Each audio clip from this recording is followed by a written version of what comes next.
Kebetulan SMK Ma'arif Terpadu itu milik keluarga yang dimana dirintis oleh bapak dan ibu. Saya diberikan tanggung jawab dan amanah menjadi humas di sana. Buat apa sekolah? Apalagi khusus untuk perempuan. Akhirnya mah di dapur-dapur juga gitu kan. Iya. Assalamualaikum warahmatullahi wabarakatuh. Halo teman-teman, selamat datang di Pralapa Podcast. Saya Raina Pranata sebagai host. Di episode pertama Pralapa Podcast kali ini, kita akan berbincang bersama Kak Rapi Ajis, yang dimana beliau adalah seorang mahasiswa aktif di salah satu universitas swasta di Bandung, tetapi beliau sudah mempunyai pengalaman bekerja sebagai humas di SMK Cicalengka, Kabupaten Bandung. Halo Kak Rapi Ajis. Halo. Apa kabar? Alhamdulillah baik. Alhamdulillah. Raya sendiri gimana? Alhamdulillah baik juga Kak. Langsung aja nih ya, Kak Rapi. Kak Rapi itu kan bekerja sebagai humas. Kalau boleh tahu di sekolah mana ya Kak? Saya bekerja sebagai humas di SMK Ma'arif Terpadu Cicalengka, Kabupaten Bandung.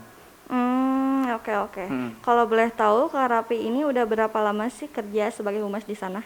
Kalau ditanya berapa lama, pertamanya sih kayak gini.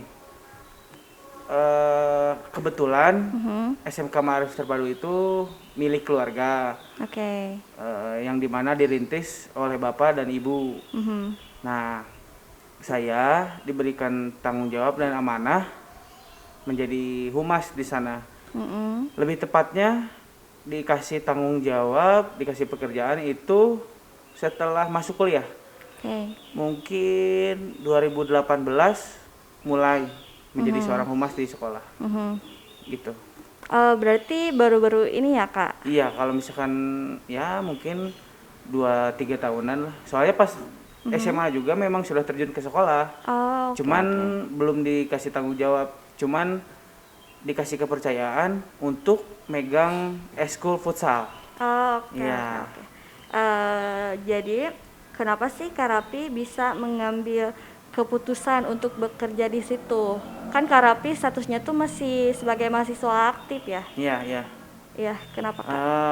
Gini, satu ini adalah rasa terima kasih saya pribadi kepada orang tua. Ya. Setidaknya pengen ngasih bantuan di sekolah. Jadi misalkan karena menurut asumsi saya, ini sekolah adalah yang diusahakan dibangun dari nol untuk keluarga. Ya saya juga pengen ngasih sesuatu yang memang sedikitnya bisa ngebantu orang tua. Makanya di sela-sela kesibukan sebagai mahasiswa nggak terlalu dipikirin lah, karena ini adalah tanggung jawab saya juga untuk ngasih sesuatu yang memang seharusnya itu saya berikan kepada orang tua gitu. Oke. Setahu saya humas itu kan sebagai praktik penyebar informasi antara individu atau organisasi di masyarakat. Nah, aku tuh pengen tahu kalau humas di sekolah tuh job description-nya kayak gimana Kak? Sebenarnya kalau misalkan berbicara tentang humas, humas tuh garis besarnya sama-sama aja. Yang menjalin hubungan antara si perusahaan dan dengan masyarakat. Kalau misalkan humas di sekolah sendiri, tugas internal humas di sekolah lebih kepada tugas teknis seperti memfasilitasi kegiatan komite sekolah, menjalin komunikasi dengan para orang tua siswa, menjalin hubungan dengan sekolah-sekolah yang lain untuk memperluas hubungan dengan sekolah-sekolah dalam rangka mempererat kerjasama. Gitu mungkin. Setelah mendengar penjelasan kakak barusan, aku jadi penasaran nih, ada gak sih kriteria khusus yang buat kita pengen jadi bekerja sebagai humas gitu Kak? Oke. Sepengalaman saya pribadi, humas adalah yang menjalin hubungan antara, sekali lagi, antara perusahaan dengan masyarakat atau halayak selain internal di perusahaan. Nah, kalau misalkan bicara tentang kriteria, yang pertama mampu berkomunikasi dengan baik, itu yang utama. Dan yang kedua adalah kemampuan leadership. Jadi walaupun stakeholdernya lebih kecil, Ya. tapi ketika kita ditunjuk humas, berarti kita adalah pemimpin yang istilahnya yang memberikan koordinasi ke bawahan yang lain. Gitu. Itu masalah leadership. Kita juga harus memiliki jika bila mana ingin menjadi seorang humas. Dan yang ketiga adalah mampu membina relasi. Karena sekali lagi hubungan. Kita menjalin hubungan, begitupun kita harus pintar bagaimana mencari dan membentuk relasi, khususnya kalau misalkan di sekolah dengan sekolah-sekolah yang lain. Saya pribadi harus berhubungan baik dengan humas-humas sekolah dari lain. Nah, yang keempat dituntut kreatif. Kita kan mengajak setiap informasi yang kita berikan itu harus persuasif, sifatnya mengajak. Jadi karena sebagian besar, apalagi di saat pandemi sekarang, kita itu harus dituntut kreatif. Contoh, bulan kemarin di SMK Ma'arif Terpadu Cicalengka itu sedang mengadakan PPDB, penerimaan siswa baru. Nah, di situ kan sekarang kegiatan KBM, belajar mengajar, itu kan nggak offline ya, jadi ditiadakan tatap muka.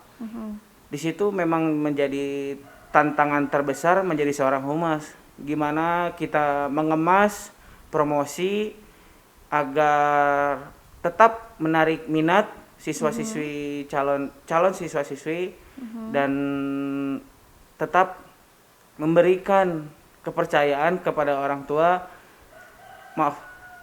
memberikan kepercayaan kepada calon orang tua siswa yang akan sekolah di sini. Jadi sebagai seorang humas memang harus kreatif, apalagi di saat pandemi seperti ini. Dituntut sangat kreatif gitu. Dan yang kelima adalah bisa menghadapi situasi krisis.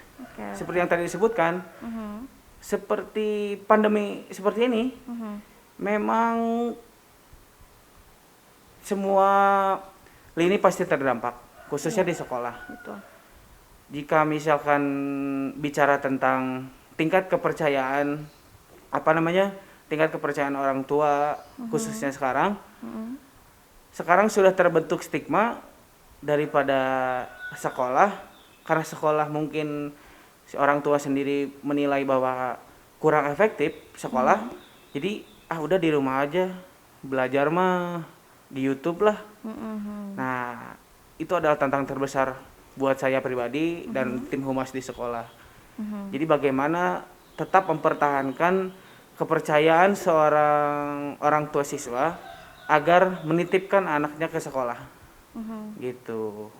Dan yang keenam adalah kemampuan menulis. Kenapa kita harus mampu menulis dengan baik? Karena kita harus bisa merancang kegiatan-kegiatan yang akan dilakukan di sekolah, khususnya seperti bulan kemarin ada MPLS, masa pengenalan lingkungan sekolah. Nah, kita harus mempunyai konsep, karena sekali lagi ini di masa pandemi, kegiatan MPLS diadakan itu online. Jadi sebisa mungkin meskipun online dan meskipun tidak ada tatap muka, tidak ada kegiatan sekolah, kesan dan pesan harus sama. Nah, kenapa kita harus menulis? Karena kita harus membuat konsep. Karena yang menjalankan sebagian yang berperan banyak khususnya di promosi atau kegiatan-kegiatan yang memang bersinggungan dengan masyarakat, itu humas turun di sana. Gitu. Jadi kemampuan menulis kita harus punya untuk membuat konsep dan istilahnya kita untuk menjelaskan ke tim yang lain agar selaras, agar terkoordinasi, menghindari, meminimalisir miskomunikasi. Gitu. Yang selanjutnya ada kemampuan analisis pemberitaan. Nah, kenapa kita harus mampu menganalisis?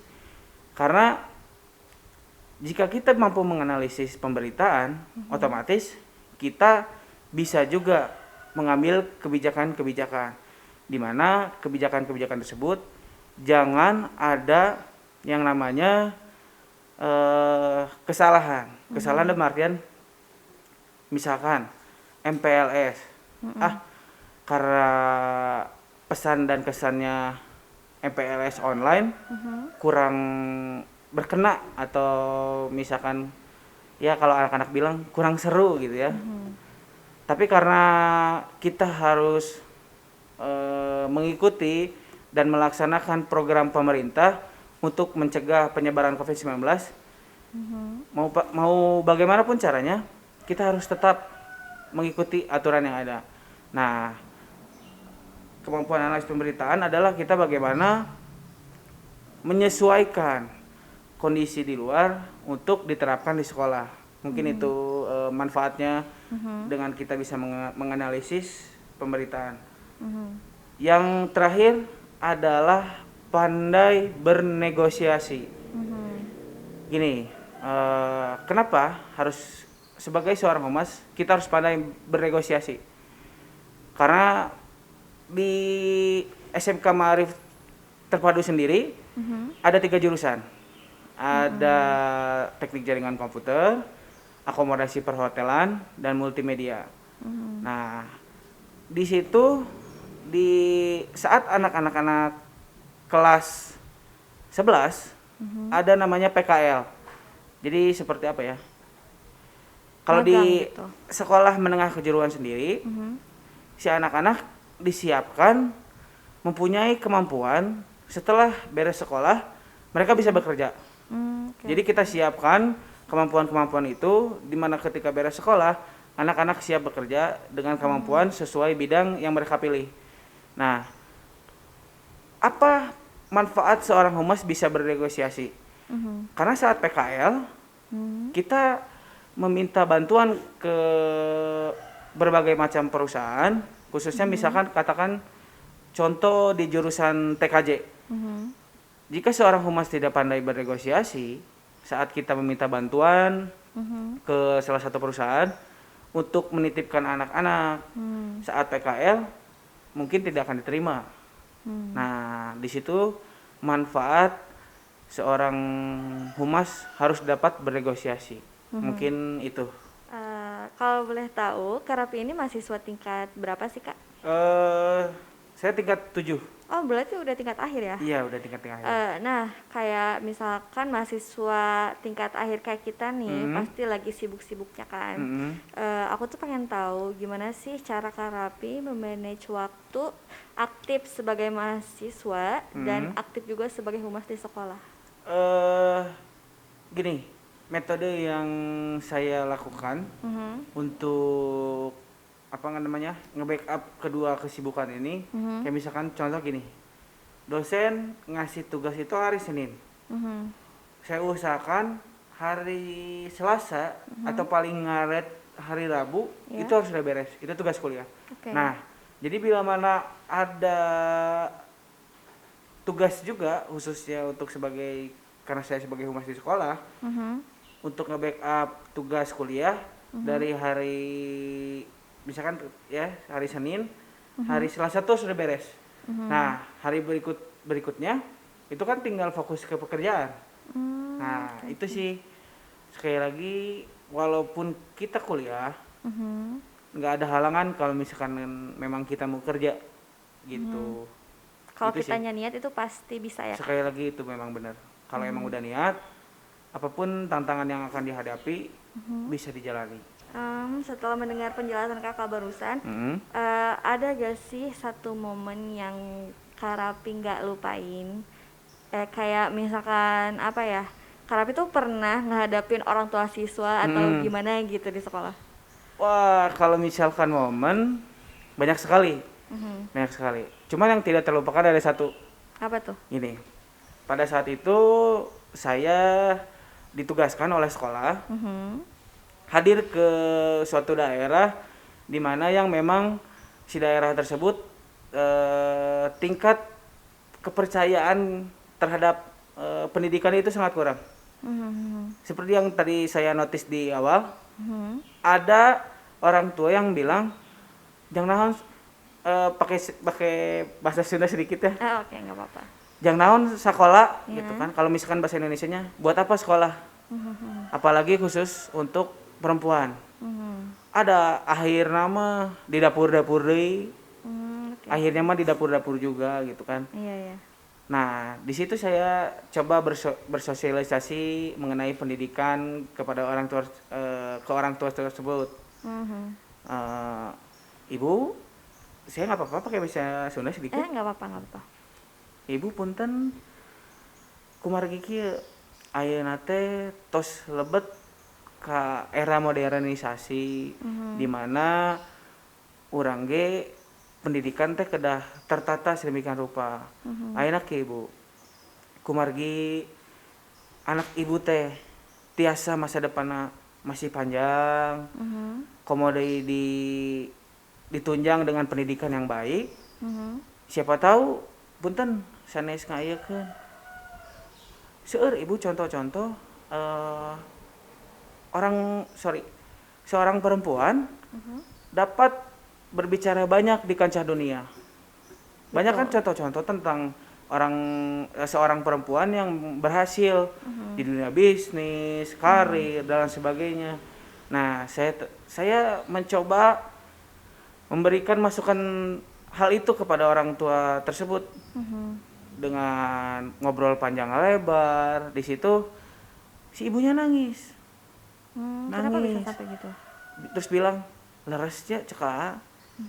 Memang sih cenah ibu teh sok kadang capek biaya dan lain sebagainya. Jadi ibu teh gaduh pamikiran siga gitu. Geus teu kudu sakola. Ya saya pribadi nggak masalah lah. Mun misalkan aya masukan kieu ti AA mah, saya ngobrol waktu itu kan sama orang tua. Nah, si ibu tersebut ketika mendengar penjelasan seperti yang tadi saya ucapkan, merubah pikirannya dan mencoba memasukkan anaknya ke sekolah. Saat itu kalau nggak salah anaknya tuh SMP, tapi ketika SMP mau ke SMA. Nah, dari situ saya coba ngobrol sama ibu tersebut dan alhamdulillah si ibu berubah pikiran dan akhirnya menyalurkan anaknya di SMK Marim Terpadu Cicalengka. Iya. Saya rasa kenapa saya menyebut hal itu berkesan?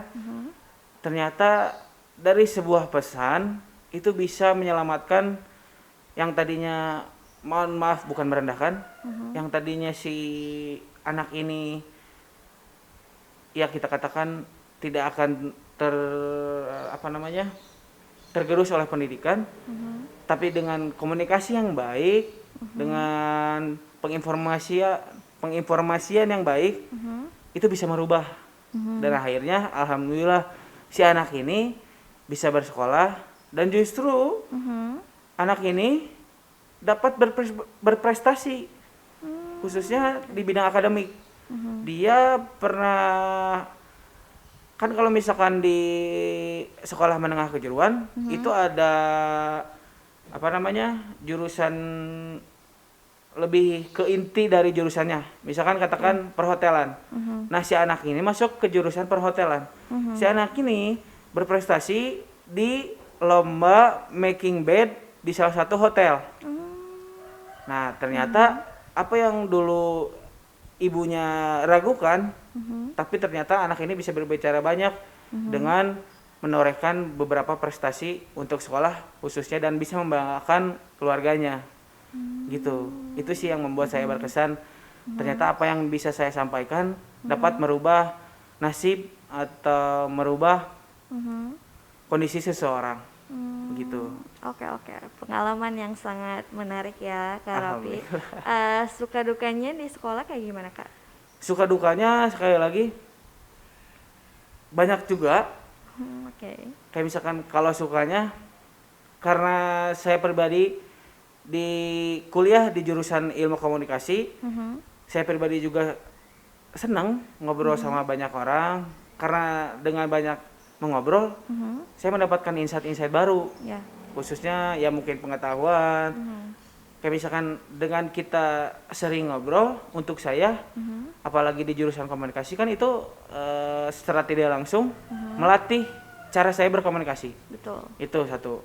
Dan kalau dukanya bila mana ada penolakan seperti yang tadi masalah yang berkesan tadi, saya sudah mencoba bersosialisasi tentang pendidikan, ternyata ada penolakan. Itu sih. Dan kadang ada orang tua yang mending mahal sekolah dan sebagainya. Tapi ternyata ketika dikasih pengertian atau informasi, alhamdulillah mengerti sih pada akhirnya mah. Itu suka dukanya mah hanya itu sih. Karena saya pribadi suka bekerja dalam ruang lingkup humas. Begitu. Jadi passionnya Kak Raffi tuh di dunia humas ya? Iya, bisa kurang lebih seperti itu. Jadi Kak Raffi masuk ke dunia humas tuh bukan karena disuruh karena orang tua ya? Mungkin disuruh dulu, tapi ketika mencoba, enjoy. Menikmati gitu? Menikmati, iya, begitu. Oke. Sudah beberapa menit nih kita berbincang bersama Kak Raffi. Makasih banyak Kak Raffi udah datang ke Pralapa Podcast di episode pertama ini. Semoga Pralapa Podcast ini bermanfaat bagi teman-teman. Makasih juga teman-teman yang udah menonton dari awal sampai akhir. Saya Raina Pradinata. Sekian dan terima kasih. Wassalamualaikum warahmatullahi wabarakatuh. Waalaikumsalam.